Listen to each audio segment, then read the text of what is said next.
हज़रत उम्मे सलमा रदी अल्लाह ताला अन्हा, उनके पास एक छोटी सी बच्ची आई जिसकी तबीयत बहुत ज़्यादा ख़राब हो गई थी।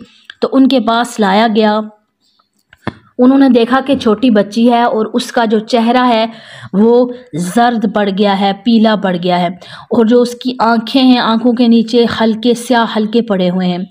तो आप बड़ी परेशान हुई। नबी पाक सल्लल्लाहु अलैहि वसल्लम तशरीफ़ लाए। तो आपने नबी पाक सल्लल्लाहु अलैहि वसल्लम के पास उस बच्ची को लाया और फरमाया कि या रसूलल्लाह सल्लल्लाहु अलैहि वसल्लम, इस बच्ची की हालत बड़ी अजीब हो गई है। आप देखें कि इसकी सेहत, रंग भी इसका पीला पड़ गया है बहुत ज़्यादा, इसकी आंखों के नीचे हल्के हैं और इसके चेहरे पर स्याह धब्बे पड़े हुए हैं और पेशानी पर स्याह धब्बे हैं। तो नबी पाक सल्लल्लाहु अलैहि वसल्लम ने फरमाया कि इस बच्ची को नज़रे बद लग चुकी है। मेरी उम्मत में भी लोगों को नज़रे बद लगेगी और ये अलामत है नज़रे बद की कि